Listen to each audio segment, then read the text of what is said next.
And welcome to the Redeye stream, broadcasting live from Coos Bay, Oregon, right here on the beautiful coastline of the West. Well, we're back. I got my tower hooked up. I'm in a place and everything. Hopefully we'll get back to what we call normal. We're getting back to the new normal. Oh, fuck you. I hope you choke on your mask. You set yourself up for it. You know it.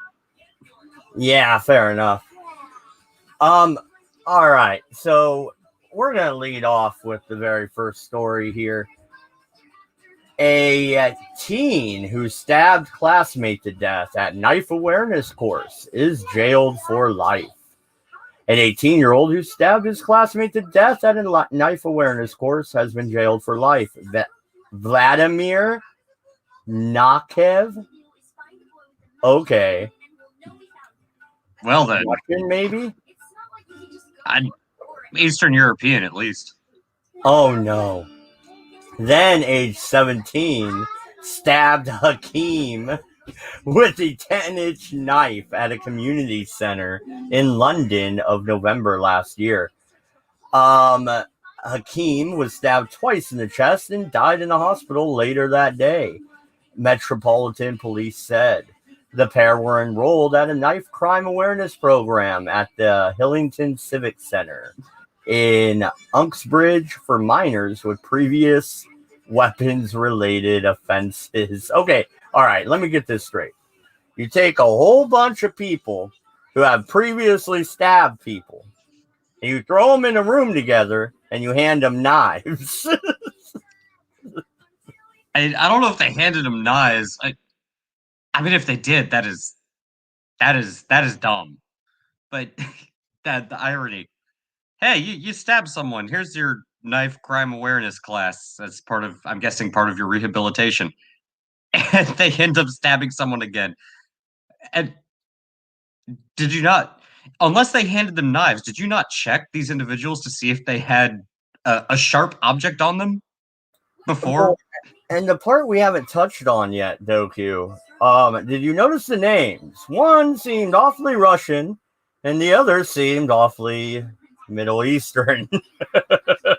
Yeah, I did pick up on that. I find it not amusing because I don't like reveling in the idea that anybody of any ethnic background or religion or I call bullshit. getting stabbed. You revel in stabbings all the time. I've seen your Facebook. Just knives everywhere. Oh, my Facebook that doesn't exist because I don't use that freaking data collecting spyware garbage.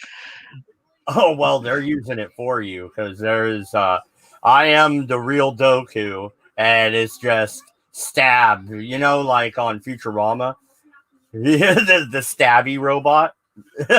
Hey, you know what? Make fake Facebook accounts for me and just throw their whole thing for a loop. I would actually applaud it. Just give Zuckerberg the finger. Oh, and of course, this happened in London. I mean, if it was America, it'd be a gun.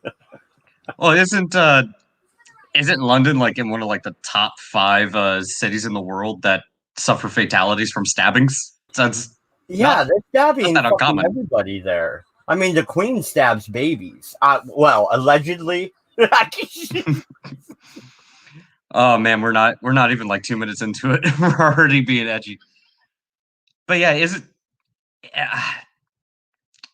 So we have someone that I'm guessing is Eastern European or Russian, and someone who sounds Vladimir.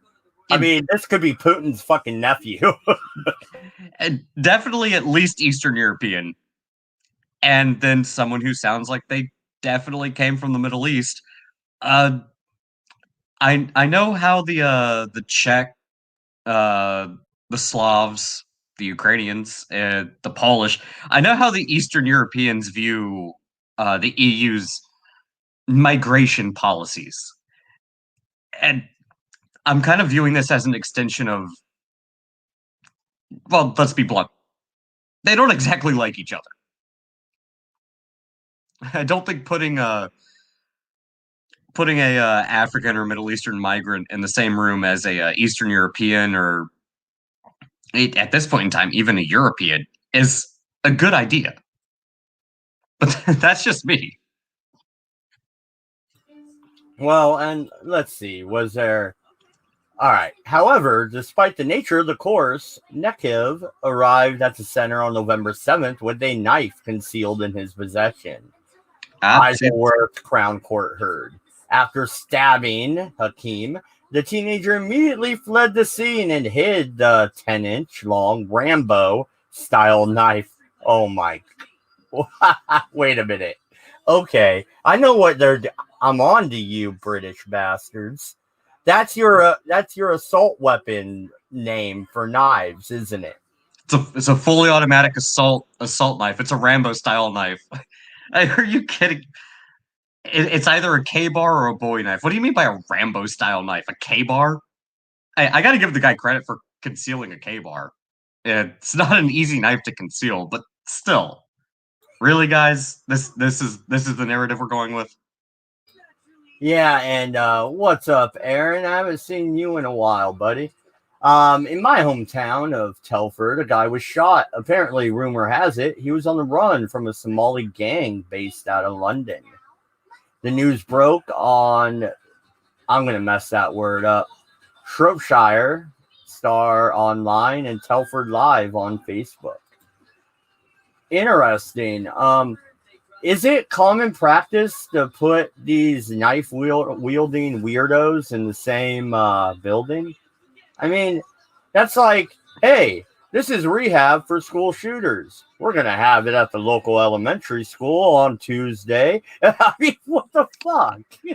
It does kind of make you wonder, like, at least at a bare minimum, you would expect them to at least do basic pat down or something. Like, they probably have better security at TSA when you're going to get on an airplane. How on earth did someone already guilty of stabbing somebody sneaks into their knife rehabilitation crime class with a concealed, I'm guessing, K-bar, only to stab someone? Hey, Rambo style knife, sir. It's a fully automatic assault knife. Pinoy's in the chat too. He was arrested. Oh, wait a minute. He hid it in a woodland near his home address, police said. He was arrested shortly afterwards and taken into custody. Wait, go question. ahead and talk to the chat for a second. My wife's calling. All right. So I have two questions. And again, Aaron Pinoy, thank you for joining us. Anybody who hasn't said hi in the chat, I see there's at least 5 people watching. Thank you all for joining us. I have a question that this article hasn't addressed just yet. So did he stab the guy while they were at the rehabilitation class? Did it happen afterward? They said he was concealing the weapon. So I'm guessing, did he have it with him the entire time and decided to stab him after the fact? I have a lot of questions about this, and it's no surprise it happened in London, but this just speaks to utter incompetence. Knife crime is bad. You have to go to a knife crime prevention class and learn that what you did is bad. And a group of people that have all committed similar, if not identical, crimes. And you couldn't even be bothered to check to see if the person had any type of object that they could commit a similar crime with, especially considering the state of the EU at this point in time. Guys, I don't know if you've been paying attention yet, but there's some tension going on in the EU at the moment, and a lot of it has to do with migration and cultural differences, and the fact that a lot of people are kind of pissed off. Well, did no one think that maybe checking first might be a good idea? Here's the thing, Doku. He went on to say that it was self-defense. Let's see here. Against However, the court against heard what? he had already attacked him previously with a knife and had sent him a series of abusive and threatening messages. Homicide detectives also found incriminating texts on his cell phone that revealed a message he had sent to a friend shortly after he stabbed Hakeem. I'm going to jail. I chafed or chiefed. I don't know. That's if we have anyone from the UK or Europe who can clarify. I don't know exactly what that term means, but It I'm means guessing. stabbed. They clarify after. Oh, Uh, okay.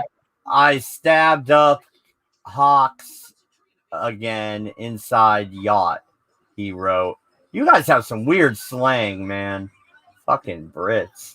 I'm guessing that translates to I stabbed an immigrant inside rehabilitation pro. I don't know. I don't know what that means. All I know is this was easily preventable. It sounds more like a revenge or preemptive strike to me. Well, And no, and this just sounds dumb. Like, what the fuck, guys? What are you doing? or it's even worse. The teenager's internet search history also revealed evidence that he planned to attack. They found a series of internet searches made on his phone during the month prior, under fatal stabbings, teen killers, moments teen killers chase rival stab death, GBH Section 18, quadruple stabbing, bail for murder, and teenage sentences for stabbing. Yeah, that's pretty clear cut right there. This fucking kid. Just days before Hakeem was stabbed, Vladimir had made searches for knives, hunting knives, zombie knives, swords, and samurai and knife boxes. Oh my goodness. Oh shit! I don't even know what to say about this one. I think that's good, but in his claim for self-defense, let's touch upon that. I wonder if he's like, look, he's Middle Eastern. I gotta stab him first. Actually, that's what has me curious. Like, did he know the guy previously? Is he taking the threats that seriously? And do they have history together? Is this just no? Got to stab all the migrants? I would like a little more context to this. Is he just going for I can stab better than your people can? You know, Russian supremacy. We are the stab kings. Like, what is going on here? This is just a weird story all around. Yeah, I mean, first off, legalize guns and shoot people like normal Americans. What's wrong with you, Brits? I'm kidding. Don't shoot anybody. Shut up, YouTube. I hear you. Stop it. Obligatory disclaimer, YouTube and everyone listening, we here on the Redeye stream, Mad Dodge Productions, do not condone violence, stalking, attacking, or use of deadly force against anyone. Self-defense is fine, but we do not condone violence. We disavow everything. We're simply here for the sake of providing political commentary and covering the news. And every once in a while, we might be funny. Who knows? It's just a joke, YouTube. Calm down. From stabbings to half pipes. You got Tim Pool voting Trump. He says the left ditched him. Yeah, well, your voting record seems to shift as your net worth goes up there, Mr. Pool. And you're building an indoor skate park in your house. How big is this house? With his roommate, to be fair, there's at least one other person living there. So yeah, we but gotta if you're building an indoor skate park, I doubt you're renting. Yeah, that's fair. I don't know if Tim Pool's change in political ideology that we've seen over the past couple of months has anything to do with his net worth going up or the fact that, to be blunt, the Democrats have gone off the fucking rails. Look, because let's be honest, they have gone crazy. That's very hard to argue against or dispute. It is a good point to bring up, though, that Tim Pool has been rather successful over the past 6 months to a year talking about political commentary, especially ragging on the left and how they've gone, again, off the rails and gone crazy, coinciding with he's now voting for Trump. He says he's a pro Second Amendment. He's a gun owner. Is like, oh yeah, the right was correct. He had all these background checks. Yeah, they exist. Finding ammo is hard. Trying to get license for a weapon is hard. I don't want to live in the cities anymore. Everyone's gone nuts. Have you finally been red pilled, Tim? Or is it the fact that now you're no longer of a certain demographic, even though you complain that you're, or not complain, but that you bring up the fact that you're a mixed race, you're part, I think he's like what, part Korean? Is it now that the left is, oh, he is part Korean? Yeah, I think he's part Korean, but it's not like that even matters. My point is, it seems a little bit hypocritical to go from he tried to play the moderate game, but he wasn't a moderate. He was a Democrat from everything from abortion to gun rights. Okay? Now he has completely shifted on everything other than abortion. Killing babies is still cool to him. Well, I want to be fair, and you're right. It doesn't matter if he's mixed race, part Korean. I don't care. Nobody else should. It is something that needs to be brought up because if you were part Hispanic or part Black, would you be singing the same tune? I don't know. That's something we obviously can't answer because it's irrelevant. But you do bring up a good point that he was a very left until I would say the past 2 years. He's been becoming further and further right, or perhaps he's correct. And statistically, it's been shown that the left has moved so far left that even a moderate is considered right wing by their standards. Statistically, yes, but that doesn't mean you go from being, pro-abortion, anti-Second Amendment to all of a sudden being a gun owner and moving out of the cities.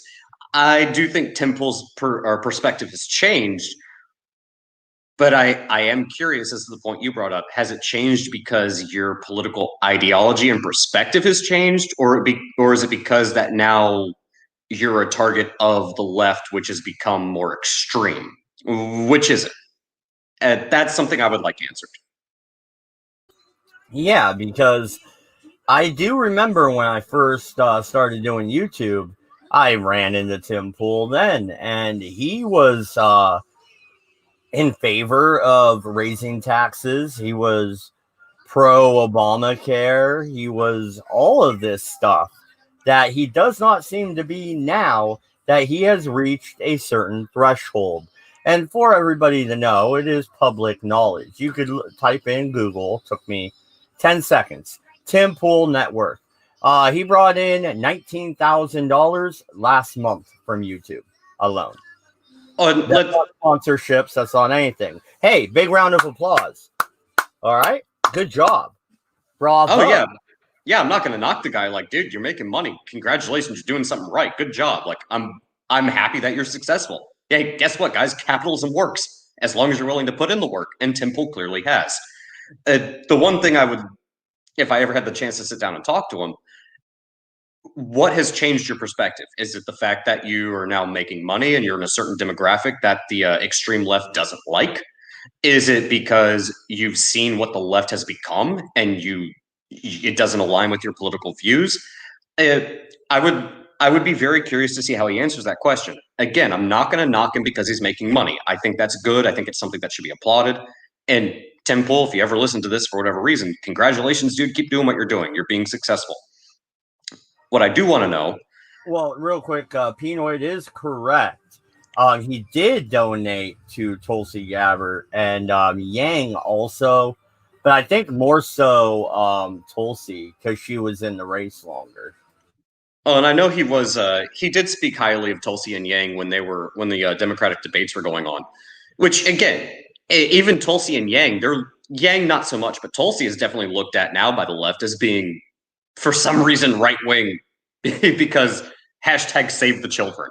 Apparently, being against child sex trafficking or human trafficking makes you some sort of right wing Q conspiracy nut, according to the left.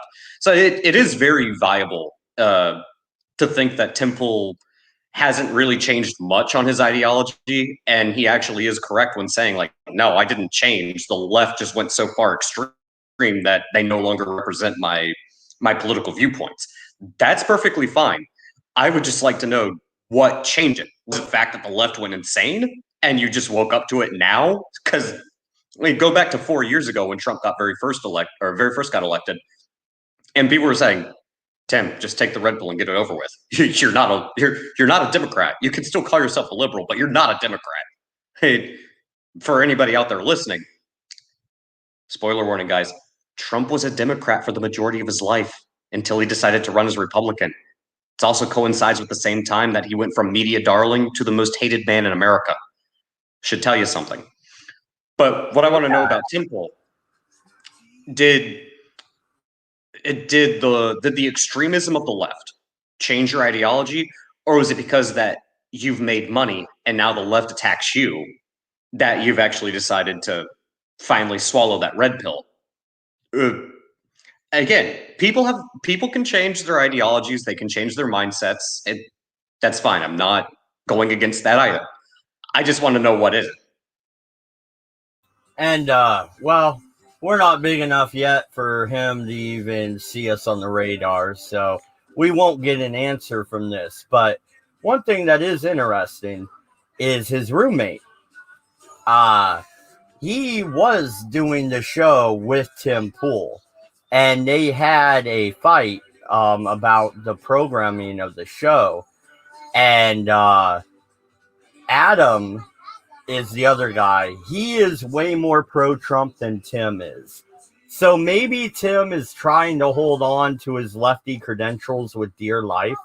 And that Adam guy was like, dude, just accept it.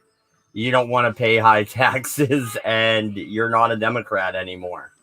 And I don't can't accept it. I don't think Tim Pool is foolish enough to try to pander to a group that clearly hates him. And again, I'm just going off of what I've seen in the comments and what Tim Pool has said in his videos about how the left views him. And as he said, like, oh, I'm constantly ragging on the left, and the left is like, why are you ragging on him? Talk bad about Trump. I'll talk bad about Trump when he gives me a reason to. I'll talk bad about Trump when he gives me a reason to. I can tell you this right now. Bump stock bans, bullshit. Trying to blame violent video games for school shootings, absolute bullshit. Been debunked back in the 90s. That was stupid. Trump, I don't know why you said it, but that was dumb. His bombastic nature, yeah, he's bombastic. But guess what? I didn't elect the guy because I wanted him to be nice. I elected him because I want results. Was Tim Pool just slow about taking the red pill? Maybe. Was it because the left rejected him? Probably more likely. Hell, I think he should embrace capitalism and take the money that he's making and just buy a plot of land somewhere and open a skate park and start making money off of it. Everybody will benefit.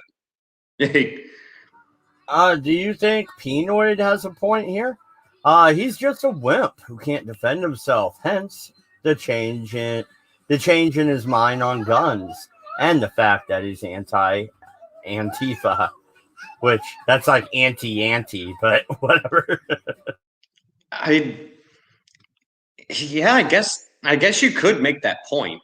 I think that would go back to the argument of he can no longer pander to the left. The black bloc will no longer run cover or defend him, so he has no, as he would say, he's politically homeless, so he has no choice but to go somewhere that actually shares some sort of a similarity with his viewpoints, especially now that he's making money off of it and changing his stance on guns and deciding to come out and say he's going to vote for Trump. It's quite possible. Well, All right, we'll move on to the next thing I want to talk about, and so from Tim Pool to a crying fool, we got Kim Jong Un crying during his grandfather's celebration this year. This is the first time a North Korean dictator has shown weakness in public, whether it be acted or not. And MC, I think you screwed the pooch on this one, buddy, because you didn't bring it up at all. And that's the story here. The story is not the missile that can hit Guam. I don't care. We have anti ballistic missile systems for a reason. Okay? No, it's the fact that he cried. And what did he cry over? He cried over his nation's response to COVID. How many people are fucking dead in North Korea right now, Doku? And I have no idea. I don't know if anybody does. We're talking about North Korea here. Talking about one of the most secretive dictatorships and probably the most secretive country in the entire world. But it does kind of tell you something, doesn't it? It speaks volumes because that's what he's crying about, not the famine, not strained relations with China. They're even toying with reunification with the South, or at least an more open border, right? He is losing his grasp on that country. And see, that's the thing. I haven't followed this story closely, so I can only go off of what I've heard prior to the show and then just now. It is very rare to see, especially a North Korean dictator, show that level of, I won't call it weakness, but dare I say humanity, where I, here in the United States or in Europe, you can see the type of impact that as the Don would say, the China virus has had on supply chains, people's ability to feed each other. And as you brought up, their contentious relationship with China, I highly doubt China's actually helping them out with any type of humanitarian effort. I highly doubt any type of medical effort to try to relieve any negative impact that COVID has had on that country. Yeah, it might be part of the reason that Kim Jong Un is cozying up a little bit more to Trump than he is with Xi Jinping. It also would explain why he was one of the first international political figures to come out and actually wish Trump well wishes when he contracted the coof. So it kind of paints a very, very contrasting picture between Kim Jong Un, the rest of North Korea, and how they interact with the international stage, and also his father. So I'm really not sure how to take this story. It's a strange one, to say the least. Well, first off, Moondog, I almost put you in timeout there for a second, and I'll do that. Stop with the score update unless the Dodgers make a grand slam or something. All right, just shut the fuck up. Kershaw had back spasms, had to sit out today's game. He'll be back at it tomorrow, hopefully. And then we'll run the table on the goddamn Braves. Meanwhile, in Red Sox news. All right. This also could be, I mean, because he has health issues as well. Maybe he's trying to edge himself out and edge that crazy sister of his in to power. Oh, God, I hope not. Because Kim Jong-un, you have to remember, he did study abroad. His father intentionally wanted him to go study abroad so he knew how the rest of the world worked, so that when he inevitably did inherit power, he would have a bit of a better grasp. Because if you study Kim Jong-il and what his entire MO was, if you think Trump's a nationalist, look at Kim Jong-un's father. That guy was so hardcore nationalist, isolationism doesn't even begin to describe it. But he at least had enough insight to want his son to understand how the rest of the world worked, so that when the day came, I can't speak for the man. Obviously, he's dead. North Korea is a very isolationist country. But I would guess that his goal would to be at least have someone who could lead the country in a way that would be stable and not cause a war and get it burned down for the second time. Yeah, kind of like what happened that caused North Korea to revolt. Technically, they're still at war. We are too. It and armistice is just a secession. It's pretty much a ceasefire. Technically, but again, you have to set things up in a certain way, like because you have to remember they view things from a more dynastic standpoint, the same way that China actually does, especially if you're talking about the CCP, because they get that dynastic idea of secession from Chinese history. But that's a lot of Asian cultures in general. It's not just China or North Korea, Japan, Taiwan, even South Korea. They do have that idea of family secession. So, and Ain't Jack here. Kim is scared of his crazy sister. Well, that's why I was saying maybe he's trying to edge her into power. I'm not sure how that would work in that culture, though. You would probably know better than me, Ain't Jack. But from what I understand, the Korean culture doesn't necessarily like a woman figurehead, right? North Korean culture, and again, it goes back to that dynastic style of rule. They do not inherently respect females in position of leadership unless you're insanely cutthroat and willing to kill everybody that's a potential political rival, which has happened. And she's definitely that type of person. If anything, I think Kim Jong-un would be afraid of her taking power because, to be blunt, she would probably either try to declare war on South Korea, China, or Japan at the drop of a hat, simply to prove the fact that she's worthy of the position of leadership. I don't think that Kim Jong-un is trying to put her into power. I really don't. Well, and Ain't Jack continues here. There's evidence that it was her that offed the brother. I remember when that happened. Pinoy says he's gonna ice her. I don't know if he has the power behind him to kill his sister. If you see even the photos of them together, it's almost like she's just handing her drunk brother stuff to sign. Or am I just seeing things? Oh, and the thing when it comes to Kim Jong-un and his sister, I forget her name. Because we're talking about North Korea,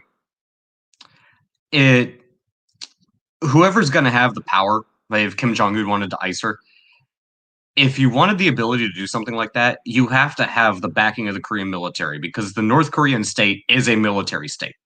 And you can put whatever figurehead you want up there. It is the generals that run that country. If you don't have their support, again, you're nothing more than the puppet. So the better question to ask would be, who do the generals support, him or his sister? I think it would probably be his sister.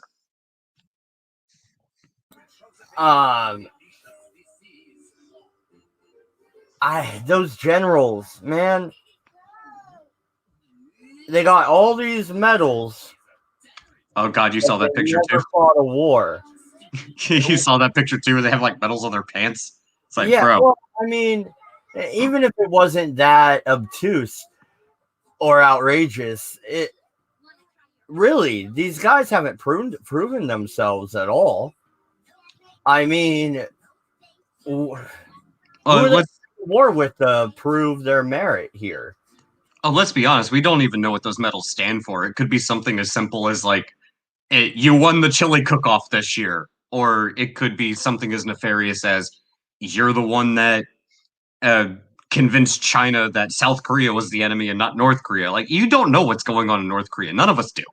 And that's what makes them scary. They're such a secretive state that, for all we know, China actually isn't even the real enemy. I would argue they are, but for all we know, again, North Korea could be doing all sorts of stuff behind the scenes that is pitting the situation in the South China Sea and the Sea of Japan against the United States and China simply so they can have the opportunity to come in and take over. Maybe the whole shooting off ballistic missiles thing isn't just a flexing of the muscles. Maybe it's to try to get China and the United States involved in a war to come to the backing of North Korea, Vietnam, and South Korea, Vietnam, and Japan, simply to stir the shit pot with China so that they can take advantage of it when the opportune time comes.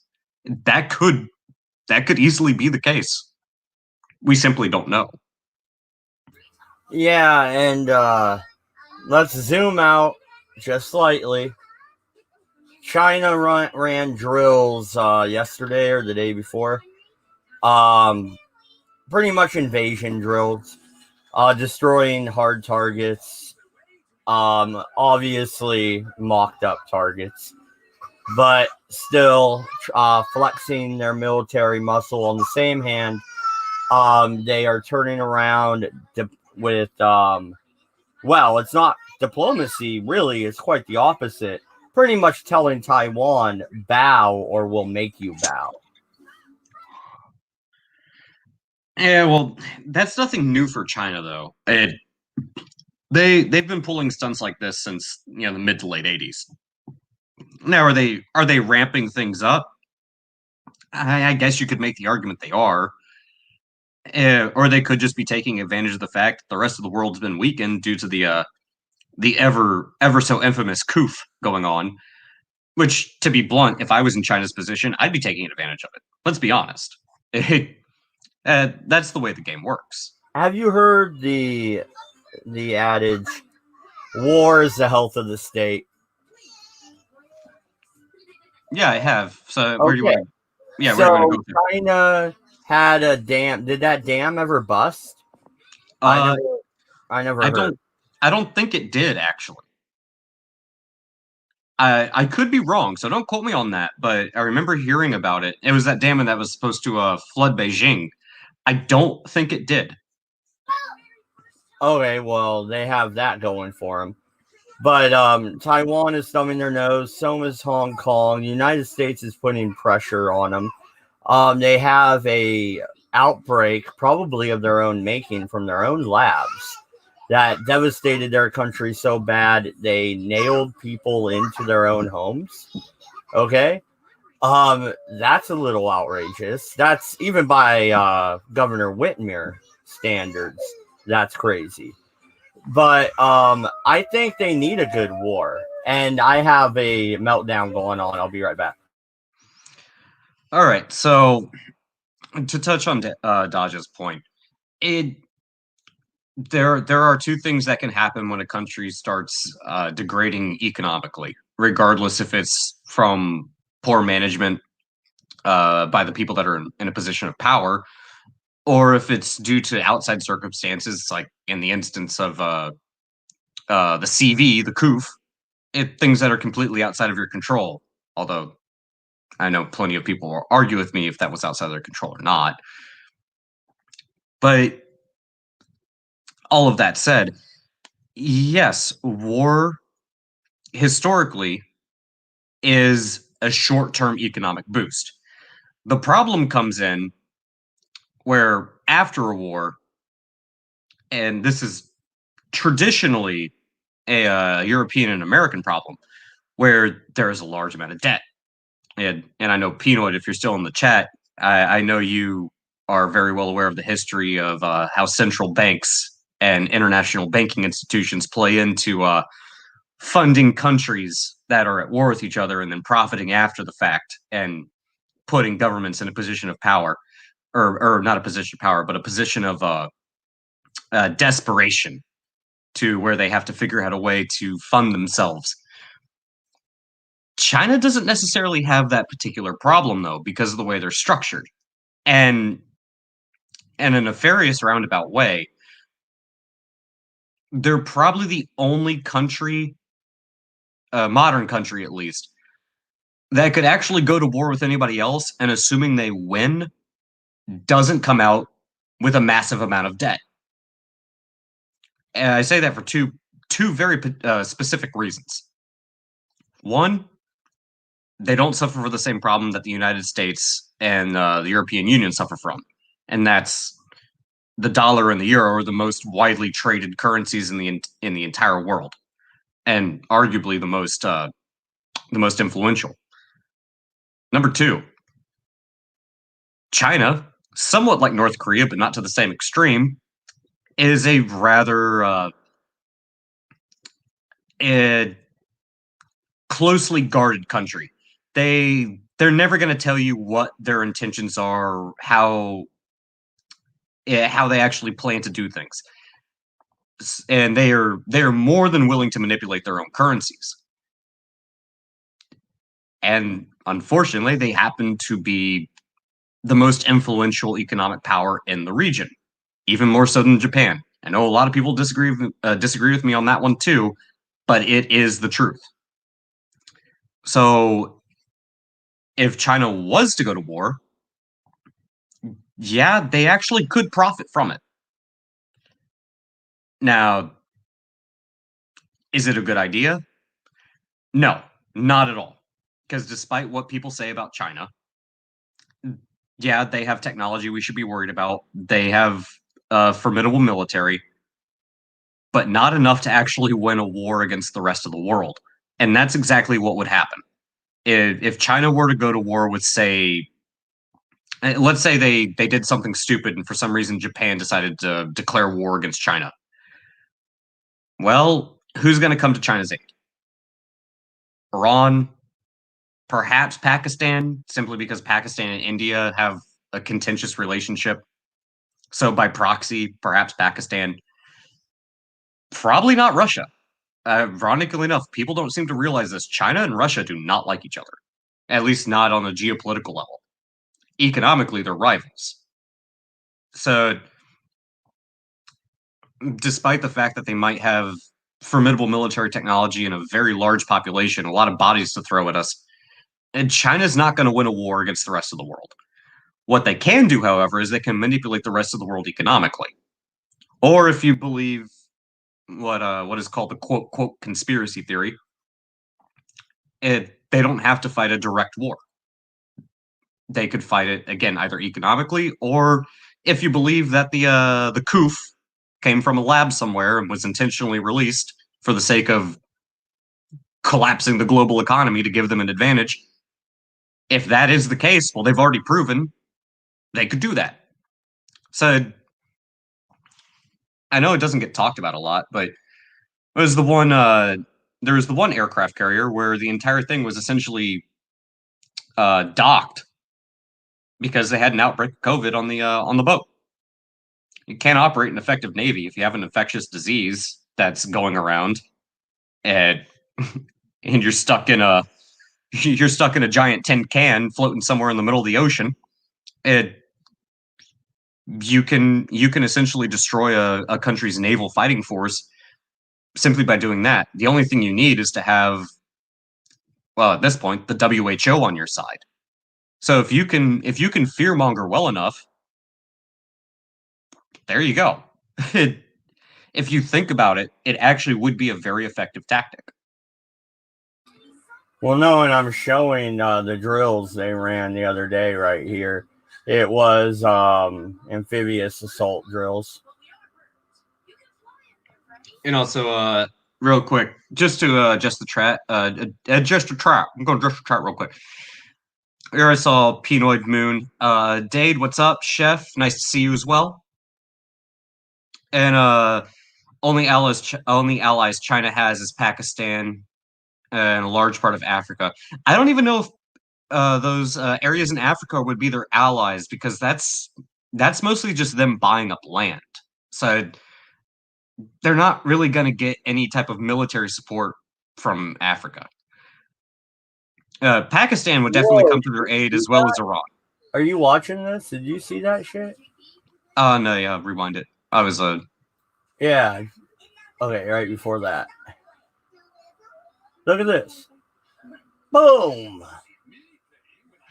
Oh yeah, those are the remote boats that are supposed to drop depth charges that get rid of recon subs and stuff along those lines. Apparently, also very effective against. I've never seen shit like that. Yep. Yeah, they've actually had those for a while. And Aunt Jack also said no one in Asia would help the Japanese as well. They'd let China and Japan wear each other out and then mop up.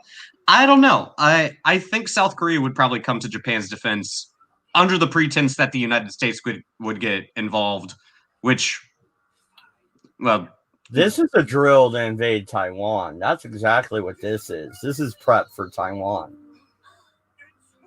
I'm not going to disagree. It's definitely a beachhead. And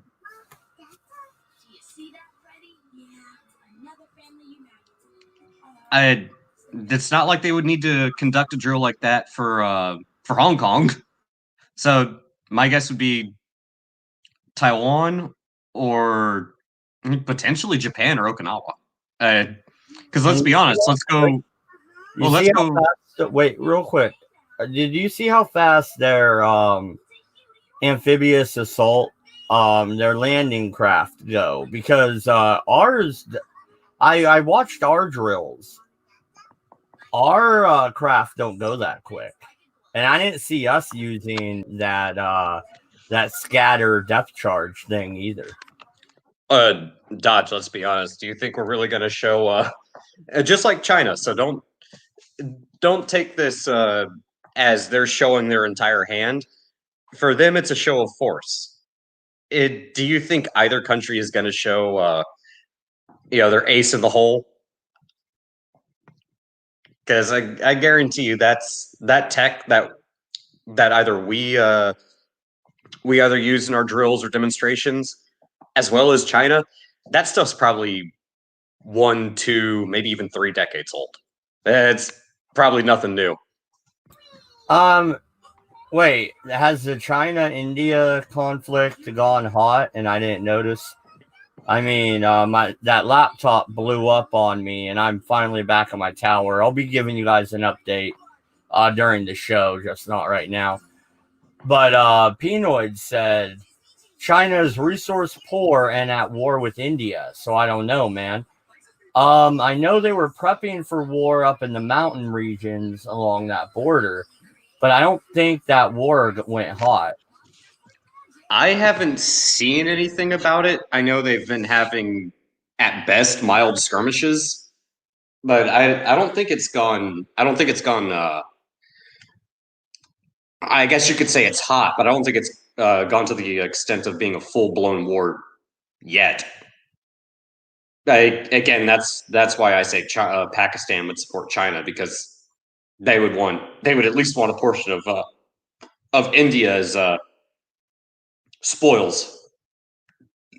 Well, yeah, Pakistan and India don't get along at all.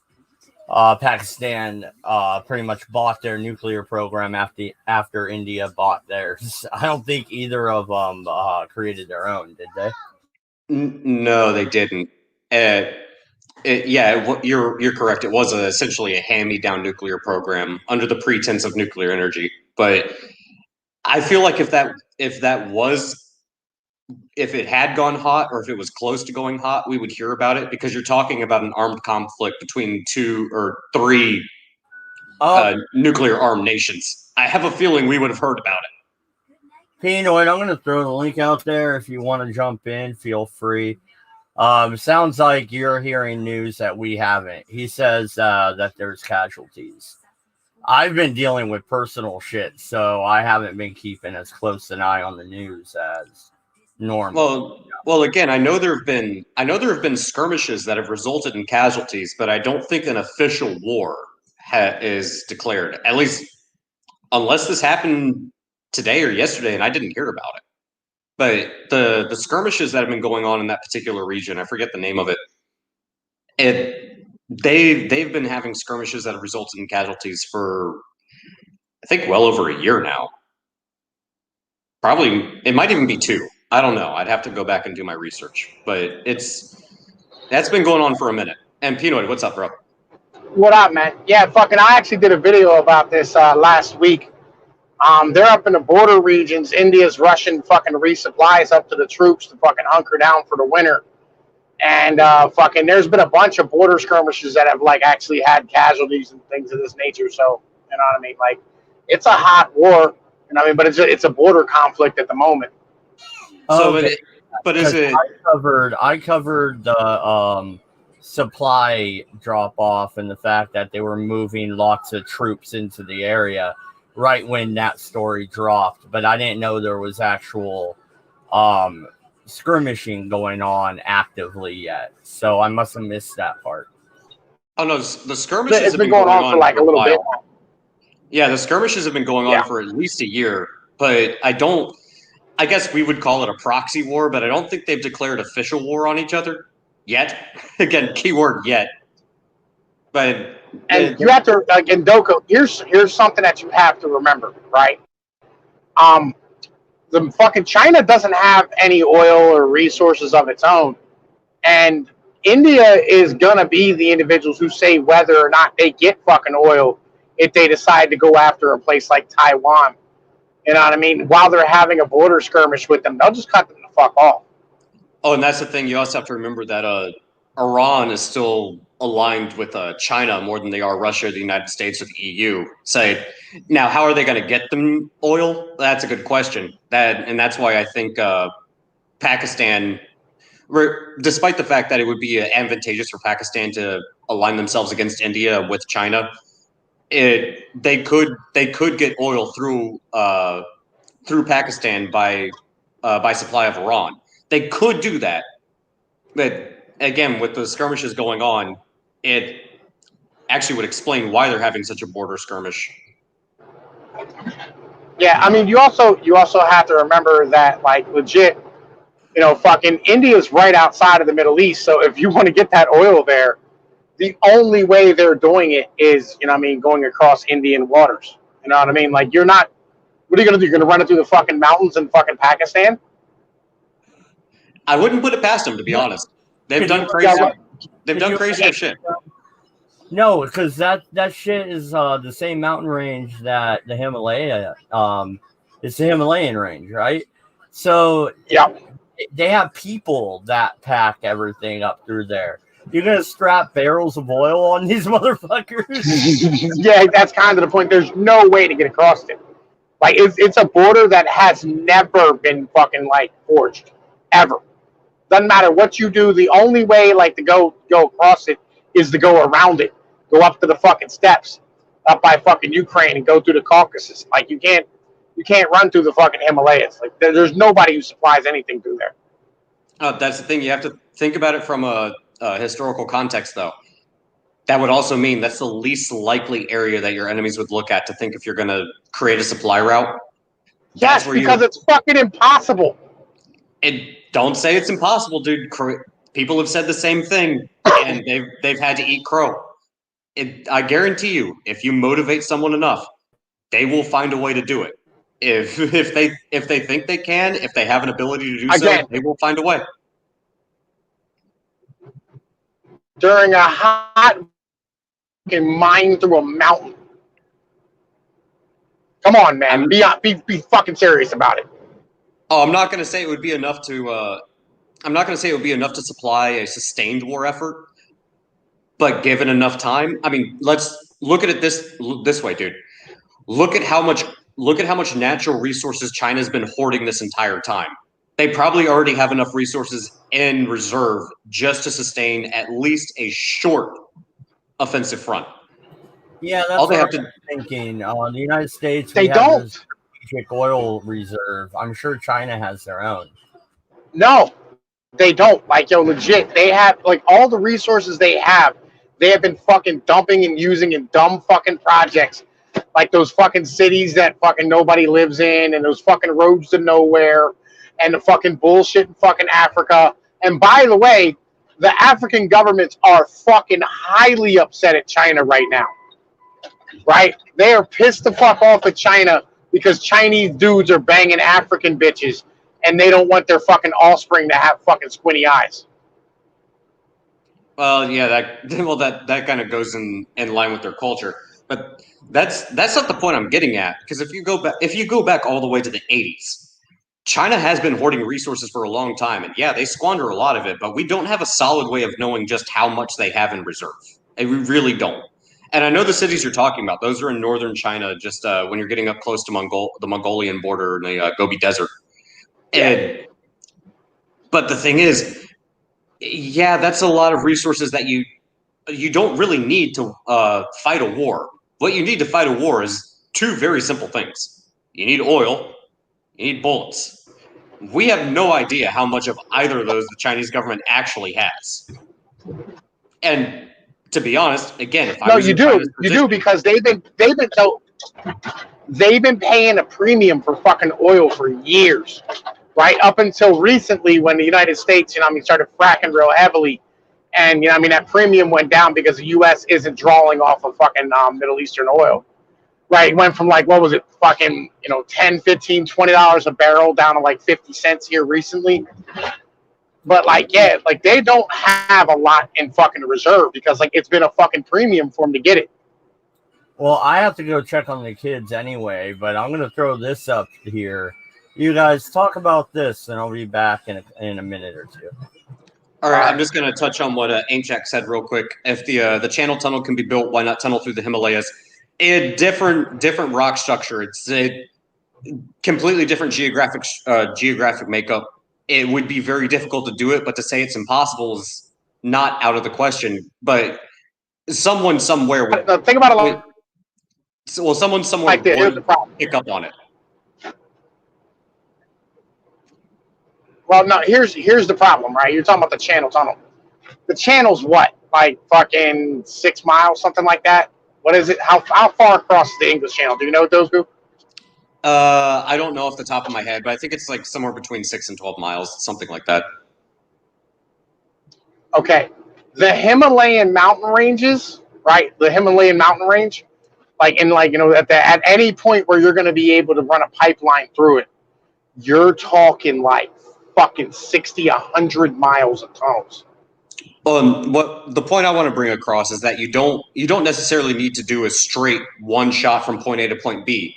You could potentially, given the proper motivation, the proper effort, if you had the topography correct, you could do it in spurts where it might be transported by train, it might be by pipeline, it might even be by frickin' horseback for all we fucking know.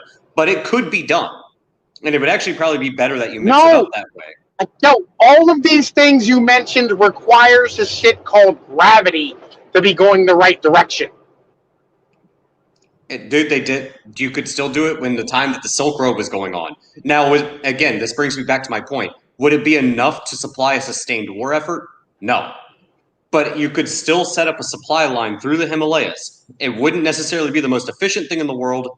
It wouldn't be able to sustain a war effort, not a continued war effort. But to say it can't be done, I wouldn't put my eggs in that basket. I'm going to put my eggs in the basket of economically and physically, it cannot be fucking done. All right? Because look, you're not going to be able to go over the mountains. All right? That's an impossible thing. Like, you're not going over. All right? You're not even going over like the sides. Right? You're not even even around them. You're not going around them. You're not going to do any of that shit. All right? Because like the whole part of that land is raised up. And you have to have fall for fucking oil pipelines and trains to work is the issue. Or flat ground, one of the two. Now, you can have some ups and downs in elevation as far as pipelines are concerned, but you try really hard not to do that because it requires extra effort to pump oil, and you can't run trains up hills flat out. Like, you just can't do it. That's why you have to have a tunnel for a train, right? So this is the problem that we're running into. The best aspect you're going to have is a pipeline and a fucking train route that goes through the Himalayas. But you're talking a fucking project minimum and really that make it work. And bro, just so you know, you're breaking up there for a bit. I said it's going to require fucking probably 15 years and $1 trillion to make any of that shit work. You're going to need a train. You're going to need a train hole and fucking two goddamn lines, two pipelines going through. Oh, I'm not going to say it's economically viable, and I'm not going to say it's something that you could be able to put up within 5 years or even a decade or even 2 decades. But again, we don't exactly know what China's been up to. The same way we don't know what North Korea's been up to because they're a very secretive state. And with the trains and pipelines, yeah, correct. There's other ways, there's other modes of transportation besides just using a train or a pipeline. I'm not going to say it's sufficient. I'm not going to say it's economically viable unless you think there's going to be a greater reward coming out of trying to do something like that. I still think it would be stupid when you can just use boats, which we've seen China do. That's why they keep buying up oil at a premium. They've been buying up tankers just to use for the sake of storage.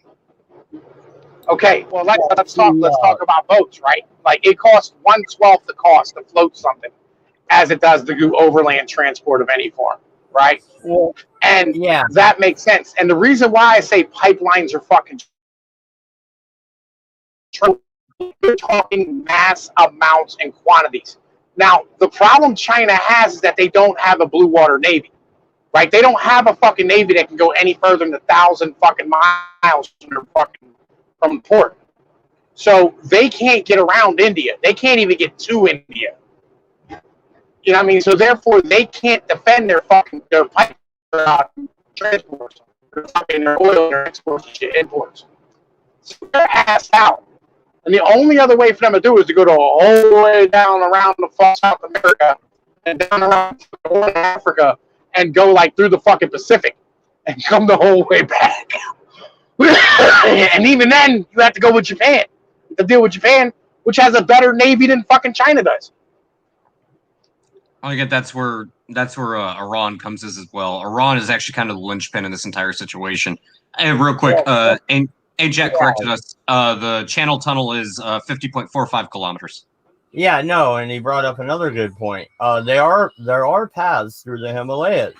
People have used them for centuries. That's what I was talking about. I watched some documentaries on these, and yeah, there are nomadic peoples that cross the Himalayas all the time, and they take supplies up and they do it by pack on their back. They don't have mules or nothing. They carry everything.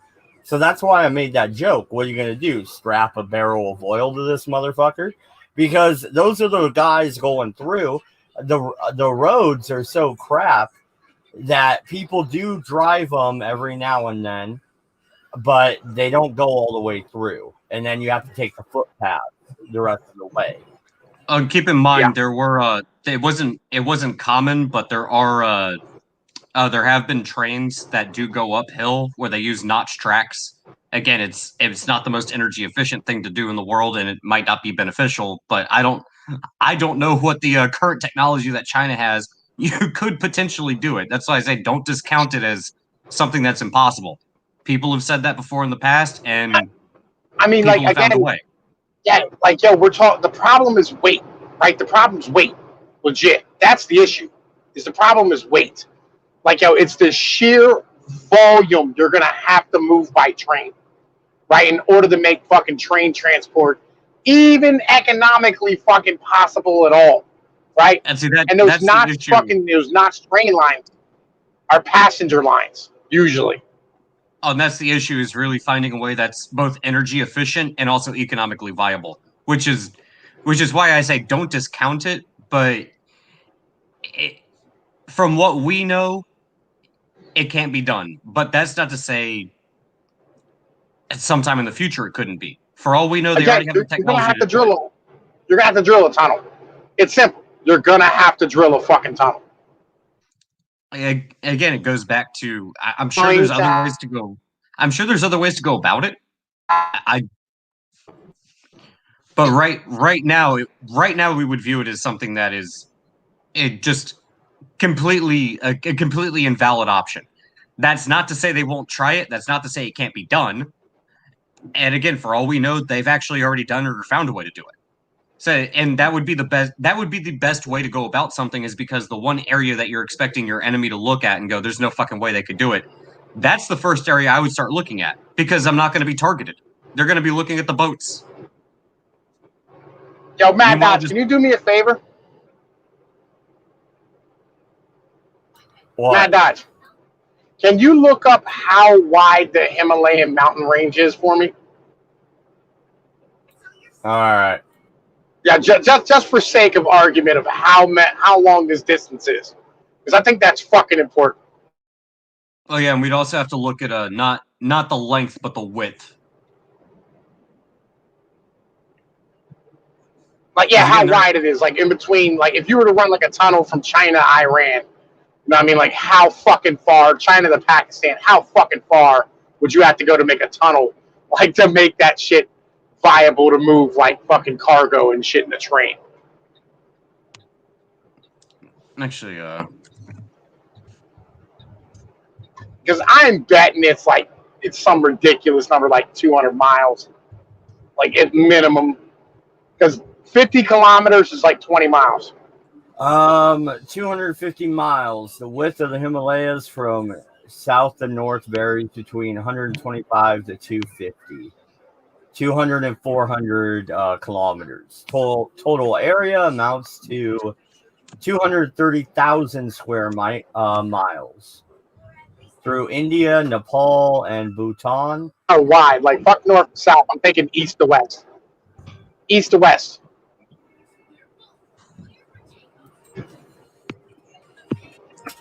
and again, they could potentially build a series of tunnels. I feel you. But again, how many tunnels are we talking here? And probably at least 24. Okay, through Pakistan, it's 220 miles. Yeah, from Pakistan. We'll go with Pakistan. 220 miles of tunnels, dude. Like, yeah, that is ridiculous. Oh yeah, it would be an insane undertaking. It would take decades to do. Let's see. Here we go. Okay, here we go. Apparently, there's let's see. One of the longest tunnels in the United States is 1.6 miles. Okay, here we go. 10 longest tunnels in the world. We're just interested in number one. I'm betting it's the Channel Tunnel at 20 miles. Yeah, let me scroll through this. Let's see. We have Gothard Base Tunnel at 35 miles, Seacan Tunnel at 33, Channel Tunnel's at 31. So yeah, it looks like the longest tunnel in the world is the Gothard at 35 miles. Yeah, but you're not going through 250 miles of tunnels here. You're going through a mountain out the other end, and then hopefully wrapping your way through as far as you can get, and then another tunnel. You know? Well, yeah, so, and you do it all rail tunnels. You don't want. You're not building this shit so Charlie can get to the chocolate factory in China. Well, and Dodge, here's the point with the Gothard Tunnel. It's currently the largest and most expensive rail tunnel in the world. Gothard Base Tunnel opened for service on the 11th of December 2016. It is located 840 feet beneath the heart of the Gothard Axis in the Swiss Alps. It's currently the deepest railway tunnel to date and is used primarily to transfer both passengers and freight between Northern and Southern Europe. It is feasible. You could do it. It would be extremely expensive, but you could do it. Yeah, the Alps is a pretty big mountain range as well. See, again, I'm not saying it's the most economically viable thing in the world, but you could do it. And I still think it's easier to do it by boat, but that also opens yourself up to attack and also surveillance. So I mean, it's a whole lot easier to do it by boat. But again, you know what I'm saying? That means China can't go to fucking war. They cannot go to war with Taiwan. They can't. I mean, I think they could, but it would be a really bad decision. Like, yo, legit. Do you have any idea the amount of fucking shit they are relying upon from the rest of the world? Oh, like I said, they could. It would just be a really bad decision. No, they can't. Politically, they fucking, like, yo, geopolitically, they cannot go to war with Taiwan. They can't do it. Inkjet says China. Suicide.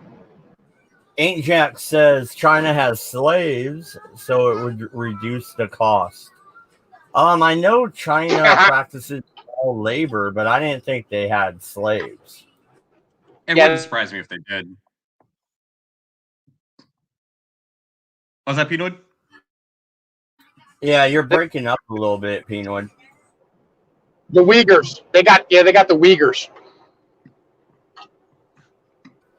Like I said, I wouldn't be surprised if China did have slave labor. Really wouldn't surprise me. Yeah.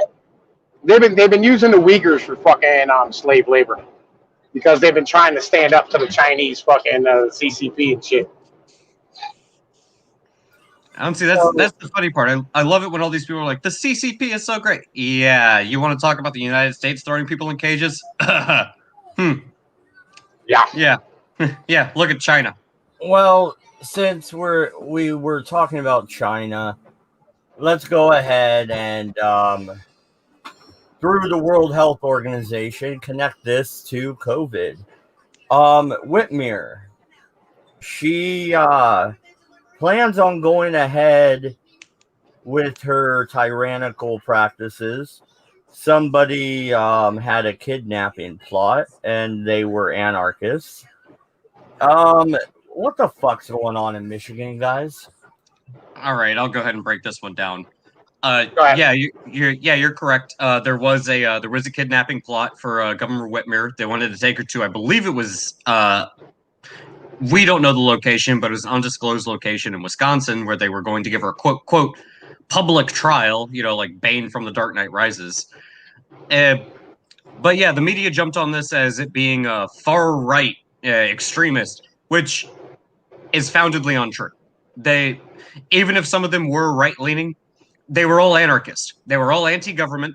So it doesn't matter if you're left-leaning, right-leaning. They were anti-government anarchists. And the reason they wanted to go after Whitmer was because of the Supreme Court coming out saying, Michigan Supreme Court, not the United States, but the Michigan Supreme Court coming out and saying that her lockdown mandates were unconstitutional. They weren't going to enforce it. The DA came out and said that she was I forget if it's a she or he. They're no longer going to enforce it. And Whitmer doubled and tripled down on it. Yeah, this group of individuals wanted to kidnap Governor Gretchen Whitmer for the sake of trying to start a civil war. Not because they were pro-Trump, not because they're pro-Biden, not because they're pro-Bernie, because they're anti-government and they wanted to instigate a civil war. That's what these people were. So no, hate to break it to you guys, whether you're left-leaning, right-leaning, these guys were not politically motivated in that sense. They were fucking anarchist. Get over it. It's not a win for anyone. If I'm honest, everybody's kind of blue-balled waiting on the boog right now. That's kind of where everyone's at. I don't care whose side you're on. Everybody wants the boog to happen. We're all waiting for it to kick off. And that's what these people wanted to instigate was the boogaloo. They wanted the boogaloo to start, and they explicitly stated that's what their goal was. They wanted to instigate a civil war, and they thought the easiest way to do it would be by kidnapping Governor Gretchen Whitmer.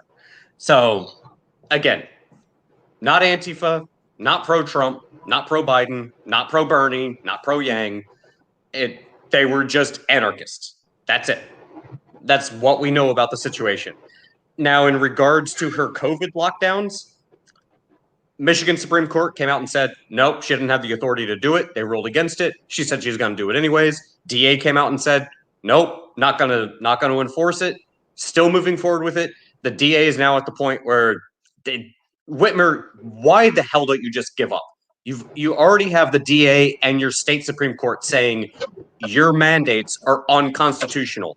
Why are you going to die on this hill? Give it up already. Well, word around the campfire is she was in the running for VP for Biden, and she wants her political star to rise, as they say, in the Democratic Party. Well, she sure is making the right hater. That's for sure. So if that's what it takes, then she's doing a good job.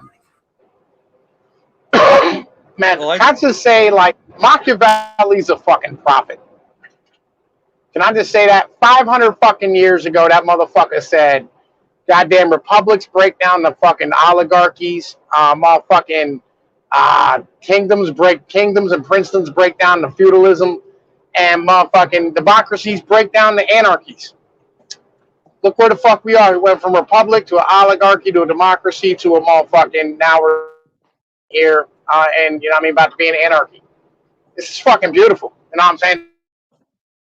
Goddamn profit. Legit.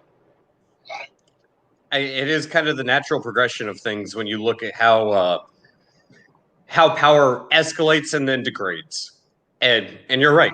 Machiavelli was prophetic in the way that he said, you know, a well-structured. Specifically, I want to preface this: a fair and well-structured government will inevitably break down to its most base forms that are essentially, at their core, chaotic. Well, Madison would respond with, well, that's why we put the Second Amendment in there, was a stopgap. The No, it wasn't. to take responsibility for the leadership of their country. No, it wasn't. That was not why we were given the Second Amendment. It's for tyrants. It says to protect the Constitution from all enemies, foreign and domestic. This is the domestic enemies we're talking about. People like Whitmer. Yeah, there's also that's the oath that the government takes. And there's also right? something important to point out. But the militia is enshrined in the Second Amendment, and the people forming the militia they didn't do it to go deer hunting. They did it to shoot at the government if it becomes tyrannical. No. All right. Okay, so the people's militia, right, is like, people's militia is there to fight foreign enemies. Like again, this goes back to Jefferson and motherfucking Madison, and all these individuals were extremely well read, right? Like Jefferson, loved his books. The time with the blood of patriots and tyrants. It is a natural manure. Thomas Jefferson, Judge Napolitano. Yes, all right. A federal judge said exactly. Right, but here's the thing, right? Legit, to put a check on our government. I don't care what Napolitano said. He's wrong. All right, that's not what the Second Amendment's there for. Do you care what the Second Amendment? I care. Legit, I care about the actual reason why the Second Amendment's there, right? The real reason why the Second Amendment there, all right, is because Machiavelli flat said, he said, look, when you take over a country, or when you fucking start a country, you don't disarm the people, because every arm you leave in the hands of the people that live there become yours, because an individual will fight for their backyard and their home and their family faster than they'll ever fight for any prince. And actually, that brings up a point that I wanted to talk about in regards to this particular topic. What up? It's the same way that a lot of people say, if a politician comes in, whether it's Obama or Bush or Biden or Trump, doesn't matter. If the population were to rise up in rebellion, regardless of who's in office or what they're rising up against, if you want to squash that or put it down, and Trump was actually smart by not mobilizing the National Guard and declaring martial law for this particular reason, you're going to have to convince the military that their own countrymen, citizens of the United States, are their enemy. That is a very, very difficult task to do. No, it's not. It's really easy.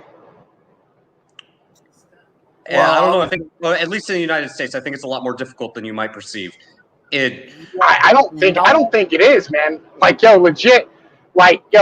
We've had rebellions in this country quite a few times, and we've put them the fuck down quite a few times, right? Look, if people rise up and take over the government, these individuals stop being paid who work for the government. They have a fucking incentive to stand here and maintain the fucking government as it is. Yeah, that's not the route I was going to go, but the point I was going to make was what MC likes to talk about. The military is becoming a separate culture in America. And if that galvanizes and they are the Spartan class, then they will not look upon the citizenry as their countrymen. Their countrymen are the guys at Fort Hood standing next to them, not you over there in Virginia, or you in Pennsylvania, or me in Oregon. On the other side of the coin that I was going to bring up is convincing the military by decree of a politician that the citizenry rising up in rebellion is their enemy and should be shot dead. The same way that it would be very difficult to convince a citizenry without pushing them to an extreme, convincing them to rise up against the government. Well, then how has the left convinced the citizens to rise up? Portland is still rioting. Nobody's reporting on it because it's just natural everyday events now. Because the people in Portland that are rioting are the same people that say America was never great, America's racist, burn the flag, burn the whole system down, and if you don't agree with us, you get the bullet too. They're a small fringe minority of the vast majority of people. The vast majority of people are not going to willingly take up arms if they think they can just vote somebody out of office. The same way that the military is not going to take up arms, even if it's political decree, against a small minority of citizens who are tearing down a statue of Abraham Lincoln. You have to escalate things to a certain point where it will require people who don't want to pick up arms to pick up arms because they think there's no option left to them. And we're not there yet. Now we're moving towards that, and that is the intention of certain individuals. Yeah. But we're not even close to that point yet, regardless of what people say. We're nowhere close to. We're way closer than you think we are. We are way closer than you think we are to that fucking point. Like I said, we're being pushed towards that point, but we're not there yet, and we're not as close as many people might think. But that doesn't say a lot because we're closer than we ever should be. Now, people who, what's the saying go? Like all the neckbeard incels who are sitting in their basements who have nothing to do and believe that America's racist and this and that, and they're pissed at Donald Trump because he got rid of critical race theory. And why would you think those are neck-bearded incels? I'm using the term that they use. I'm not saying I believe this, for the record. Not like the people who say this, all right, usually have fucking, C-cup titties and fucking wide hips and give birth to children. Those are the people who say this shit because they went to fucking college. They have a massive amount of indoctrination and they have no fucking job or job prospects because they took fucking, underwater lesbian basket weaving in fucking college and shit. Well, and Pito, you didn't let me finish the end part of my statement. I was going to say the people that say this type of thing are the same people that went to school and got $60,000 to $100,000 to $200,000 in debt, getting a fucking gender studies degree, and then are mad at Donald Trump because it got rid of something like critical race theory being taught in government. Those are the people that are running around tearing down statues and saying this, versus all the other people who again, those people are fucking females. Those people are women. They're not dudes. Is the problem. And nobody wants to say that. Nobody wants to have that conversation. Like every Black Lives Matter protest, every Antifa protest, I don't see shit but fucking fucking yelling goddamn megaphone. Oh, and Pinoy, to correct you, those people that we're talking about, they don't know what bathroom to use. To be perfectly blunt, there's that aspect of people. Then you have the other side of the coin where. So you have that aspect. So they might think they're females, they might think they're male. They're unhinged. They're off the fucking wall. They're currently falling down the 1,000-foot cliff that never ends. Then you have the other side of the coin where I will pick up arms to defend my family. I will pick up arms to defend my country, but I don't want to. Because guess what? I have a job that I need to preserve. I have work to go do. I have a family and a child to take care of. You have that side of the coin. And then you have the people stuck in the middle who are completely politically disengaged. And the only way they're going to get engaged, and this is the vast majority of Americans, is until they see these two sides of the coin all of a sudden start clashing in the street when they're trying to go ahead and take their kids to frickin' school. Then they might actually be motivated to pick up arms, and then you might actually see a war break out. But until that point happens, it's not gonna. This boogaloo is not gonna happen until that happens. Until mass conflict breaks out in the streets, regardless of where you are. You could be in the middle of the country, in the middle of the city, in suburbia, or somewhere in between any of those aspects. Until it breaks out on a nationwide level, and people who are disengaged, who are just worried about taking their kids to school, working their jobs, paying their bills, going to sleep, waking up, doing it all over again, until they're actually to the point where you know what? I'm done. I'm over it. I'm picking up guns. I don't care if you have a badge or a uniform on. I'm done. Fuck off. Until that happens, it's going to be these two extremes of both sides. And I say extreme very loosely. Until these two extremes within the culture war bring it to everybody else's doorstep and force them to get engaged, this boogaloo will not happen. The scary part is we're getting very close to that point. But we're not there yet. We're not there yet. But if no. Yo, it will never happen until the TV turns off and the electricity goes out. That's when it'll happen. Actually, I don't disagree with you there.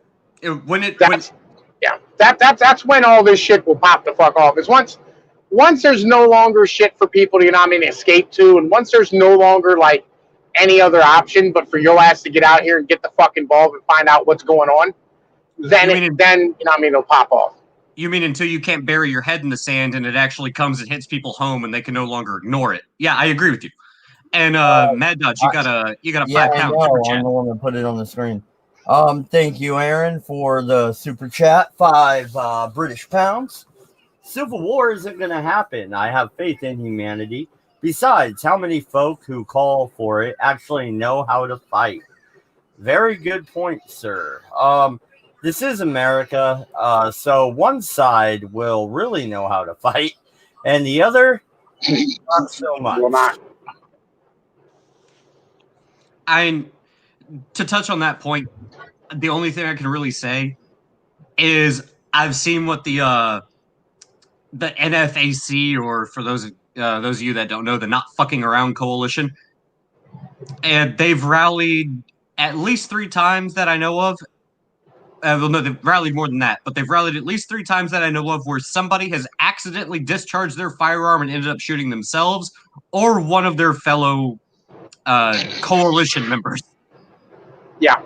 I haven't seen that happen in Lansing, Michigan, when all the pro-Second Amendment people decided to protest at the governor, not the governor's mansion, the Pino, help me out here. I'm blanking. The pro-Second Amendment, when they, I don't fucking know. Where the fuck did they go, man? Fucking, I wasn't. It was at the state capitol. They're at the state capitol building. Virginia, in Richmond. It was in Richmond. Fucking, I remember that one. They did it in Richmond, but they also did it in Lansing, Michigan as well, because they were protesting Governor Whitmer.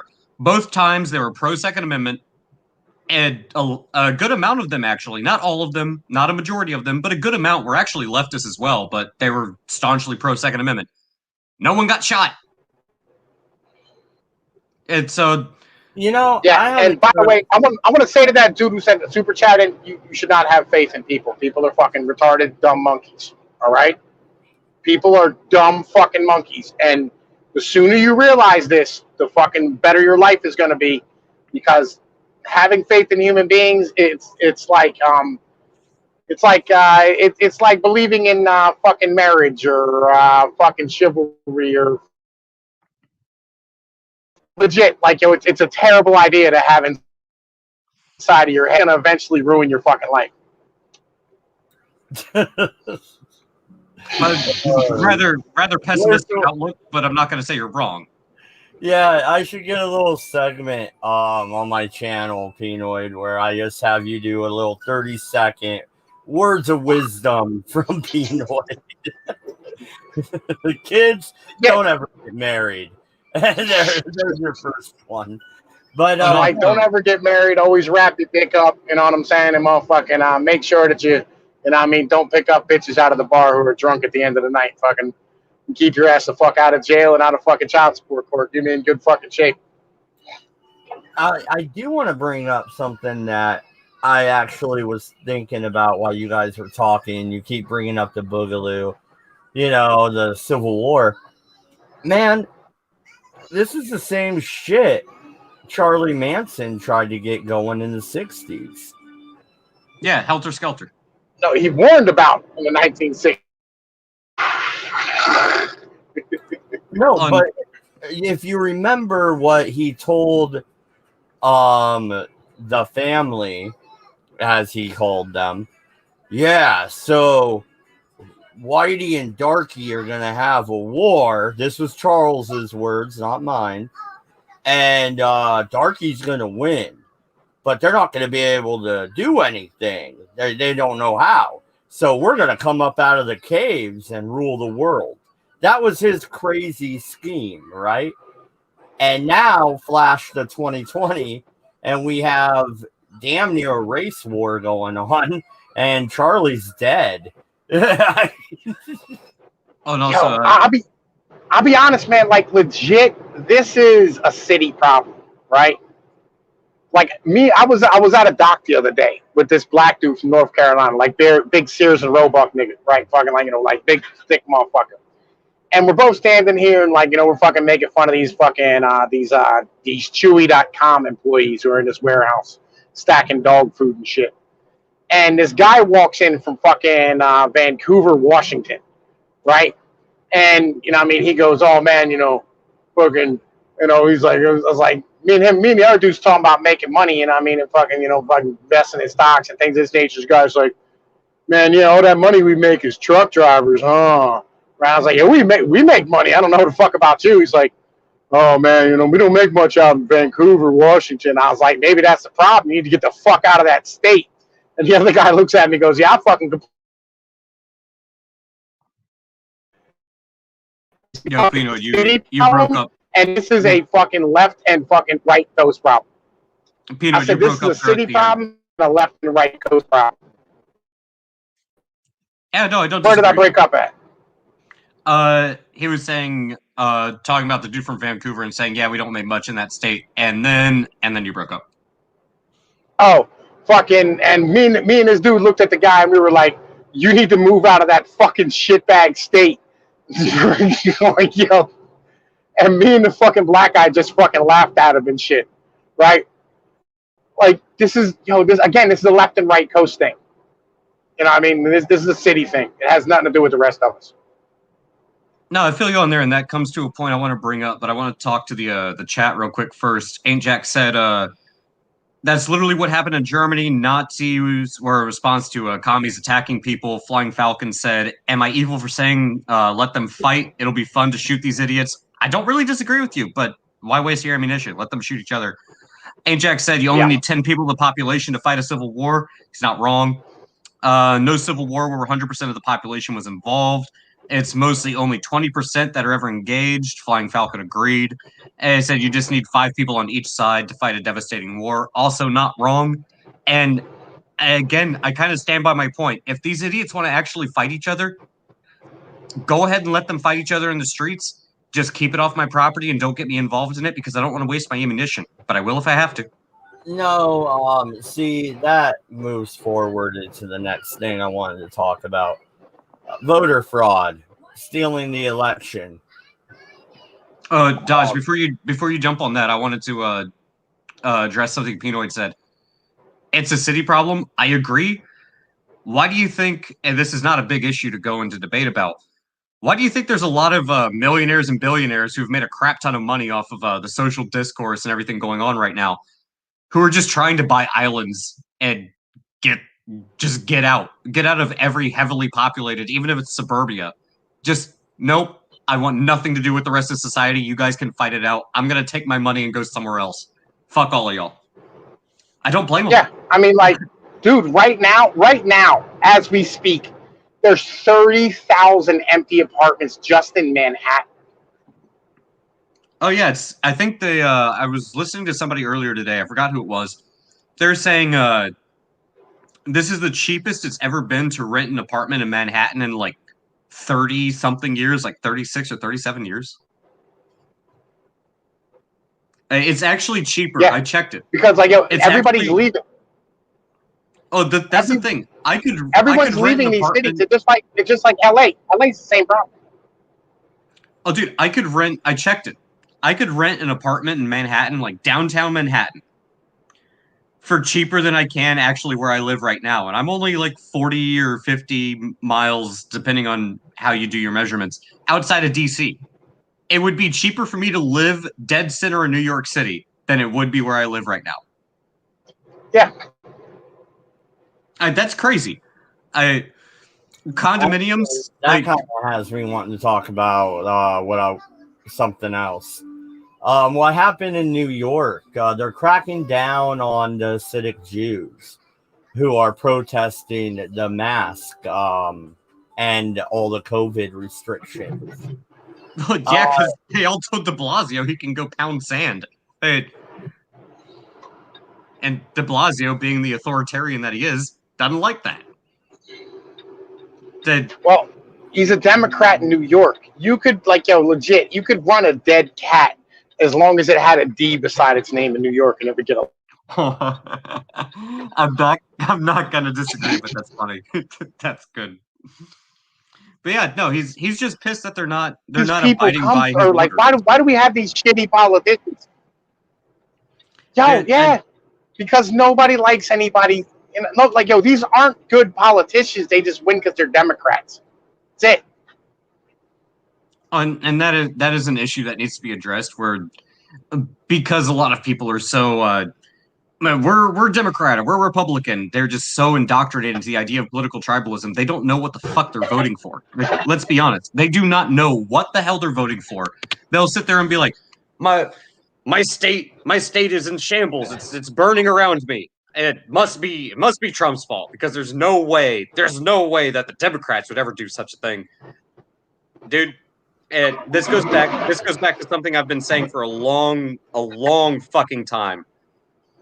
The most difficult thing for the average American, or just the average person, not even American, the average person, the most difficult thing for them to do is to sit there and say, you know what?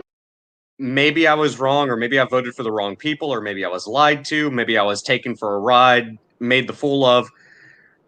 They won't do that because nobody likes admitting they're wrong. I hate admitting I'm wrong. I know Dodge and Pinoid, I know you guys hate admitting you're wrong too. But I don't do it. Legit, I be asking. I ask people to prove me wrong all the time. Because legit, if my fucking facts are wrong, I am very quick to step off my stance. Legit, that's the thing. Very fucking quick. That's my point, Pinoid. We will defend our position until it is indefensible, and then we'll admit we're wrong. But like you said, you have to prove me wrong first. But if I'm wrong, I'll be the first one to admit it. Be like, you know what? You're right. I was wrong. Most people don't think like that. But here's the thing. Moon glues the other day. I got lectured for fucking 45 minutes about fucking vacuum shit. Fucking the thing that you put a clay into to make in a fucking pot, right? Vacuum kilns, right? Because they said they're gonna have to stack up moon dust when the fucking astronauts get to the moon, and we're gonna live in shit, and the asteroids, all this crazy shit. Put up moon glues, and fucking all of a sudden the physics people in my fucking chat came out and were like, "Well, there's vacuum kilns and the fucking da-da-da-da-da," and I was like, I have no idea what the fuck you're talking about. And I had to sit there and get lectured because I had no fucking idea. But if I'm wrong, I'm wrong. You know what I mean? I'll step the fuck back to my position. So, glorious. If we're wrong about something, I don't know. I feel like we don't talk about shit that we're uninformed about. We might throw out ideas, but I'm not going to say that my ideas are 100% accurate. But again, most people will double down on those arguments and just say no, I'm right, you're wrong, regardless of what information you present to them. Well, again, it's that paradigm inside of somebody's head, right? A paradigm has to die in the same way, like when somebody dies in your life, you have to go through a cycle to get rid of it, right? And it's really hard to do for most people. That's why, they have what's known as the red pill grief cycle with fucking divorce and shit. Where if you get divorced, you know what I'm saying? It's a physical death, but there's a mental fucking grieving period you have to go through for your Disneyland ideas that you had in your head about women and relationships and all the shit that you thought that's no longer true. You'll go through denial where this ain't happening, and then you'll go through the phase of you're bargaining about shit, and then you'll go through fucking anger, and then you'll go through depression, and then you'll come to acceptance. You go through these things, right? You know what I mean? And that's how everybody has to do with their ideas. Well, right now what we're seeing is the anger phase. Because I hate to break it to you guys, if Bush wasn't good and wasn't your friend, Obama wasn't good, wasn't your friend, and to be blunt, Trump's not your friend either. But he's a lot better than Bush and Obama. But you do have to come to that realization. You will see anger from both sides of the coin on that one because people get wrapped up in this idea of tribalism where they think my way is the right way and everybody else is wrong and evil and bad. Guess what? It's not the way it works. Well, Falcon asked how much rent is in Manhattan. 1,800 for this East Harlem, 2,400. Still pretty expensive if you ask me, but I'm sure that's dropped quite a bit. By New York standards, that's actually not that bad. But anyway, no, I had a different take on this thing with the Jewish community. New York is cracking down on the religious freedom of its citizens. The Archdiocese of New York, the Cardinal also came out and said, we have complied. We have done everything you asked. We're not going to lower our capacity rating any lower than it already is. You are now infringing upon our rights to worship. And whether you worship or not, whether you're an atheist or you believe in God or the spaghetti monster, it doesn't matter. This is in the Constitution. All right? They need to back off. They are using this virus to steal our country. Well, yeah, and I'm going to get into a little more detail about that because it does go into something I wanted to talk about, but I'm not going to get to that just yet. First off, Ain't Jack. Yeah, I know they came for people like me because I didn't want to pick sides. Yeah, I'm not picking sides in the sense that I'm not going to go out there and directly engage in combat. But I'll just put it to you this way. As soon as I hear people start yelling fuck Trump and Black Lives Matter and no justice, no peace, and it's far enough outside of my house, I go ahead and light up a cigar and I walk outside and I make sure they're not coming on my property. If they get anywhere close to my property, well, guess what? You just now made me a combatant. And that's something you don't want to do. You can sit there and yell your chants all you want. Be my guest. But it's 11 at night, and I've seen what you idiots do. So move along.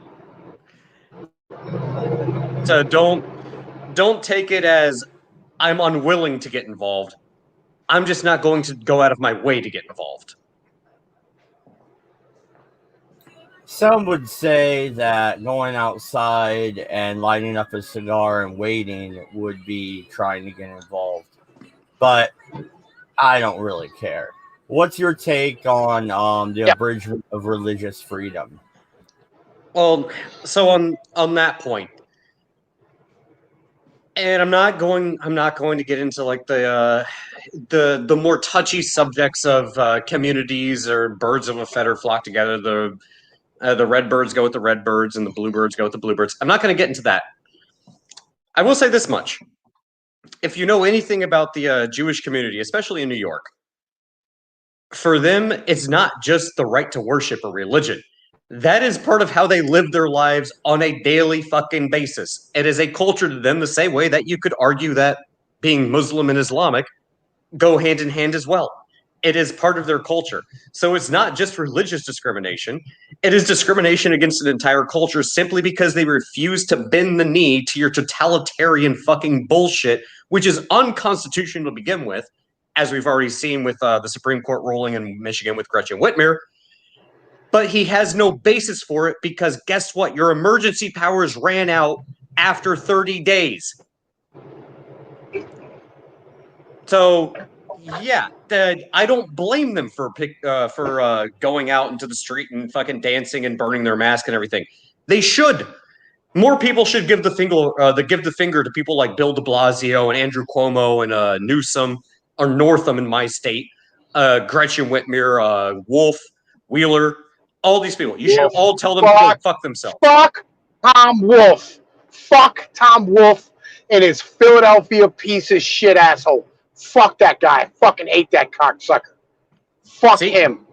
I agree, because and this is the thing, all of these governors have used this quote quote pandemic as an excuse for them to exercise powers that are not only unconstitutional, but they've ridden these powers so long, far past their emergency powers, which they are entitled to, yes, as governors and mayors, but they've ridden it so fucking far that they have become the same thing that they claim Donald Trump of being, a dictator. Well, let me ask you this. For any liberals that might actually hear this, who think Donald Trump is some kind of dictator, what dictator asks a governor openly on Twitter, hey, you having some problems over there? All you have to do is ask us for help. We can send in the National Guard. We can squash it real quick, get your state back together.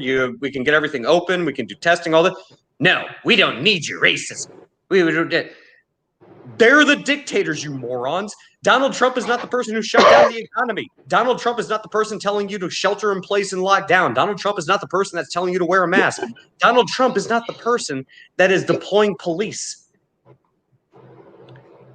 The only people you have to blame for all of this nonsense going on right now are the mayors and governors of your local city, township, state, wherever you live.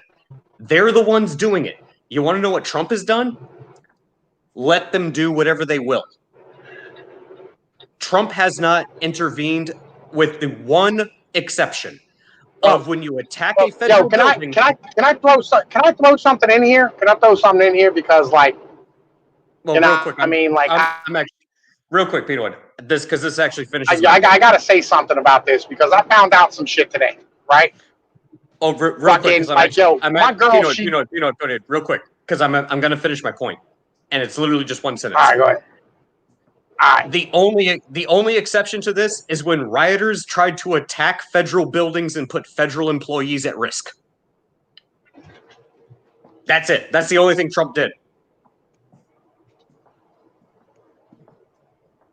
Go ahead, Peter. All right, cool. All right, so you're done. All right. Yo, I was talking to my girl today, right?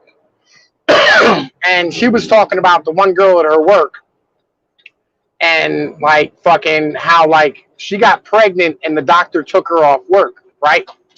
Because, like, they're worried about her going to work and catching the Wu flu and shit or whatever, right? So they took her off work at, like, 3 months into the pregnancy. And I was like, oh, man, that's got to suck for her, like, lose all that income or whatever. And she goes, nah, man, we get paid for FMLA.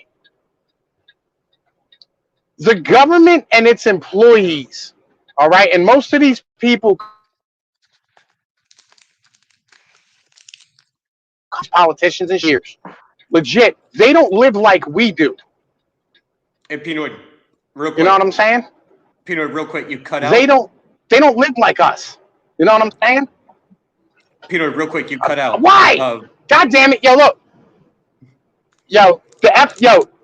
The state workers and federal workers, legit, they don't suffer the same consequences as we do for, like, missing work, right? So when they shut down the economy and they sent these people home, they all still got paid.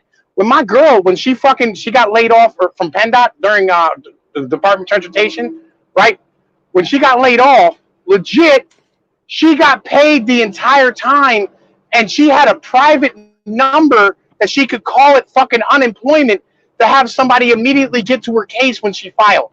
And on top of that, not only did she get that, but she got paid from the job as well. They don't suffer the consequences like we do. That's because they're government employees and not private sector. And most of these politicians have been government employees their whole lives.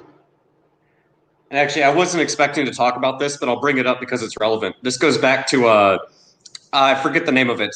I know the last name is Pinkerton. It's Charles Pinkerton strategy. Hey, you guys can look it up on. Okay. Actually, I'll look it up for you. But it's essentially what they state is that the only way that you're going to bring a country like the United States, which is pro-free market, regulated free market capitalism country with a welfare state, a social safety net, if you will, the only way you're going to get that country to try to embrace communist or socialist ideology is by expanding government and making the economic burden so great that the country has no option but to embrace a socialist or communist ideology, which is what you see post. You could say it started post World War II, but it really took hold 1966, 1967, and it's only gotten worse ever since then because you see these large government programs and how the government has essentially cozied up and started rubbing elbows with the private sector. And you can see it with super PACs. You can see it with donations. How Citizens United. It's Citizens United is another good example. And how you see government, private sector, especially inside the Beltway, how they cycle in and out from being in a position of government to being in a private sector position or in an appointed position, and how government and economics, from the Keynesian perspective, is where government has to intervene in economics because they believe that the invisible hand is a palsied hand and government has to intervene. I.e., you can see this with Bush bailing out the big banks, but he only let Lehman Brothers fail. This is how you end up with this essentially socialist communist ideology or economic structure, because everything is tied back to government, which is exactly what you're seeing right now. You can shut down all of these private businesses, and people who operate solely in the private sector go bankrupt, and they can no longer afford to pay their rent. They can't afford to pay the rent on their the mortgage for their business or their homes. They can't put food on the fucking table. They have to get on welfare. Meanwhile, government employees, no, you're taken care of. You're fine. That's called fucking socialism/communism. Because let's be blunt, they're pretty much the same fucking thing. That's how it happens. And that's exactly what the hell you're seeing being pushed with this fucking let's shut down everything. And you know what? What I'm saying is like, yo, the people who make your laws don't suffer your consequences, and they never have. It's like people in fucking college. They've never actually done the fucking that you're going to be preparing for. So they actually have really no idea about what the fuck they're talking about. These are really big fucking hard ideas for people to be able to get their heads around, but they need to be able to do it. Like, legit. Like, I'm a video later, which is going to be fucking ridiculous. It's going to be about, they want to do banking for all, and they're going to have everybody who can't get a bank account get an account at the Fed, and they're going to use the U.S. Postal Service to do it. Oh, the other thing. I don't know if that sounds like a good idea to y'all. Whatever. No, it sounds terrible. The other thing we need to touch on, because if you ever get in an argument with somebody who's saying like, no, this is all conspiracy theory, this or that, ask them this simple question. Do you know what the pinch is for a congressperson who's only served one term? Only 2 years in Congress. Do you know what their pension is? Do you know what benefits they get? Same as their salary. No. Same benefits. What the fuck? Yeah, they essentially get their salary. They get their salary as a pension. Yeah. By serving one term. And that doesn't apply to the office of president. It applies to Senate and Congress members. Specifically, it's Congress members. They get their salary as a pension, and they still get the same benefits that they had as if they were a sitting Congress member. You know what else happens? Do you think any of these sitting Congress members, when all the shutdown happens, when Nancy Pelosi and all the House Democrats decided, like, nope, we're in recess, and we're leaving, we're going back, we're going to go eat our fucking $13 ice cream or whatever, do you think they're still getting a paycheck? Spoiler warning, they are. Of course. And you know where that paycheck comes from? The tax dollars that you're paying. Taxes. And you know what? The tax dollars that you're paying. And when you're not paying taxes, you know where it comes from? Wherever the hell they damn well please, because the Fed's always going to fucking print money. But you know who it's not going to? Nancy Pelosi still won't pass a stimulus bill for people that are out of work, who have their businesses that are being shut down, who are probably declaring bankruptcy at this point in time if they're still shut down. But you know who's still getting a paycheck? Nancy Pelosi. Guarantee you, if no one in Congress was allowed to have a paycheck until they passed a stimulus bill or decided to open up the economy, Cuomo, Newsom, de Blasio, Northam, Wolf, Wheeler, Pelosi, Feinstein, Nadler, all these people, I guarantee you, they would come to the table so damn quick to make a bill to give stimulus just so they could get a paycheck. But they won't. You want to know why? Because they're still getting paid and you're not. They are holding you hostage for the sake of pushing a political agenda. That is all they care about. And the only reason they care about it is because the only thing that matters more to them is power and money. You're nothing more than a paycheck to them. And the real thing is, like, looking at Michigan, so they won't get back to normal until there's a vaccine or herd immunity. But you can't get herd immunity if you're sheltering in place, because herd immunity happens by asymptomatic people spreading it, and other like the virus has to spread for a herd immunity to happen. It's just ridiculous. They don't want America to go back to the way it was before the virus. Unlike the Spanish flu, where yes, some pro-mask people were throwing in my face pictures of like football games where they had masks on and shit. Yeah, that happened, but it happened locally. And it didn't happen where they shut down everything everywhere. Oh, and real quick, the strategy I was talking about is the Cloward-Piven strategy. Cloward spelled CLOWARD-PIVEN. That is the strategy for turning the United States into a communist country by essentially overloading the welfare state where the government has no option. The free market has to be regulated by government simply because the welfare state has grown so large. And that's what we're seeing now. That's what the Affordable Care Act is. I don't know why people don't understand this. When you start putting power into the hands of government, you're doing three things. Anything that the free market could do, you're now putting that in the hands of government. So that's essentially taking away your freedoms, because you know how the government enforces things? Through law and legislation. You know how they enforce law and legislation? They do it by the hands of somebody with a gun, a better gun than yours, and somebody who's in a uniform with a badge. If you don't like that, well, guess what? Tough shit. The other thing that it does is that all those government programs, not only does it constrict the free market, make someone like you who might want to go out and start a business, it now also creates an environment where not only is the government in control of something the free market would be in control of, now you have to pay for it. Whether you want to pay for it or not, whether you're receiving benefits from it or not, you have to pay for it regardless. You don't have a choice. If you choose not to, well, guess what? There's going to be somebody with a badge and a gun and a uniform that's going to come knocking on your door. The third problem here is that once you give power to the government like that, you can't get it back. Not even just without voting. You can't get it back. Why? Because the precedent is already set. And the people that we have in our current environment especially, do you think they're going to give away power? They're getting a paycheck. They're getting paid to rule over you. And I'm not going hardcore libertarian on this one. I still see the need for a well-regulated free market, a well-funded government. There are certain things that shouldn't be in the hands of the free market because we've seen how unregulated, unfettered capitalism works, and you end up with the same problem, just in a different way. But right now, we're not on that side of the coin. We're not talking about Carnegie and JP Morgan and Rockefeller.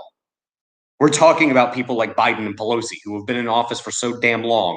They can't do anything to benefit people. They don't even live in their own districts. Look at Pelosi and Maxine Waters. They don't even live in their own districts. And their districts are burning. They're on fire. They have shit and needles in the streets. They have a ridiculous homeless problem. Do you think these people are actually representative of you? They're not. By the way, your taxes are going to pay their paychecks. You're making them rich so that they can make decisions for you that don't benefit you, but benefit them. And yet somehow, roughly 40% of the population is stupid enough to vote for these people instead of voting them out because they're so wrapped up in the idea of political tribalism that it's all the Republicans' fault, or it's all the Democrats' fault. No, it's the fault of something that's called a career politician, something that never should have existed. You want to know what Trump is? A self-made billionaire who decided to come in and say, your system is screwed up and I'm going to fix it. Why do you think they hate him so much?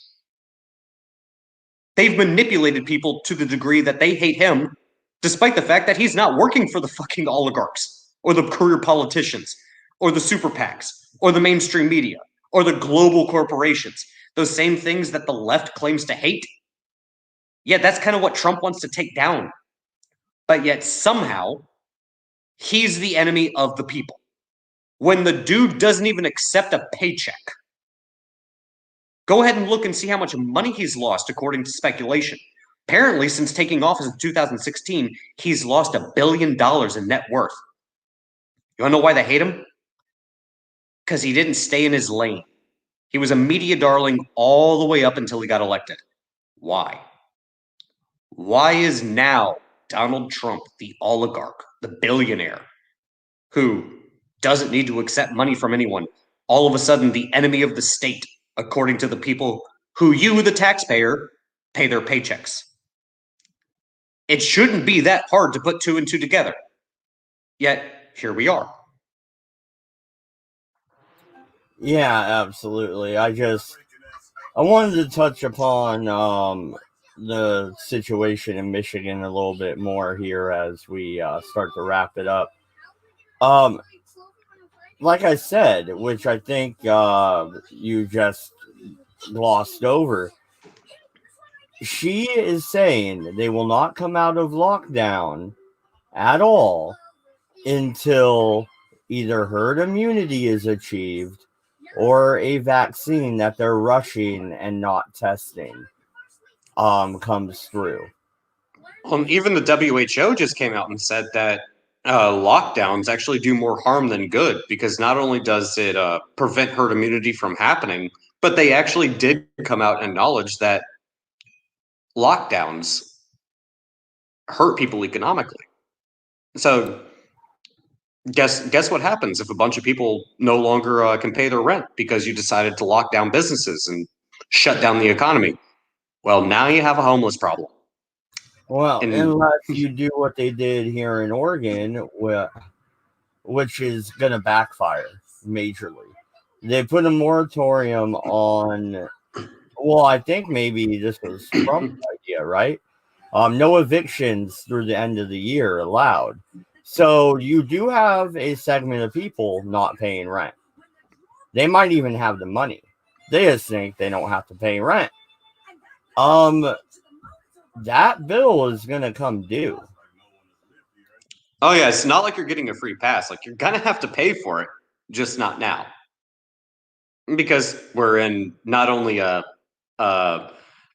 public health crisis, but an economic one as well. What happens when those landlords want all that money at once? Honestly, I think what's going to happen, and I actually disagree with this completely, but I think this is what will happen. Donald Trump's actually probably kind of come out and say, you know what?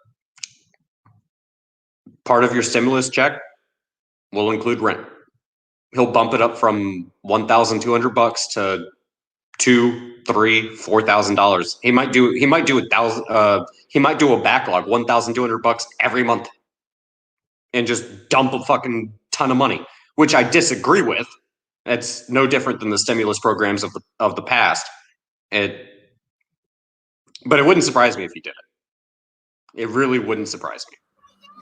All right, and before we wrap up here, I do want to say hi to Falcon, and what's up to our favorite troll, William, He's in there talking smack on you, Doku, as usual. Oh, of course he is. I like it when yeah. William talks smack. Quick update. We made it into a trailer. FEMA came through. We were able to get a nice 2011 trailer that'll fit everybody. A little tight, but it's not sardine can. We were also able to get a Suburban to tow it.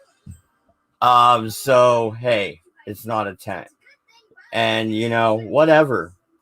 Say what you want, make fun of me, go for it. I don't care. My house burnt down. I owned a house. What am I supposed to do? Stop the wildfire? Piss on it until it goes out? It wasn't going to happen. All right. So, yes, we took the FEMA money, but we're in a place. The GoFundMe is still up. It'll be up through November 3rd. I'm going to take it down right after my birthday. So we do still need some help getting, dishes, other stuff like that. My wife was fired from her job because we had to relocate to the coast. So we're both looking for work, but my wallet was in the fire with my all my identification. So waiting on replacing that. So yeah, it is what it is. All right. GoFundMe will stay up for now. I appreciate everybody's help. If you're into Discord, we threw some pictures up of what we got. I think my wife put out a thank you so far at least once on the GoFundMe account. I do appreciate all the support that I have gotten. Thank you, everybody. The show is back to normal. I'm running my tower. I'm hooked up to a TV that came with the trailer, so that's pretty sweet. It's mounted up on the wall.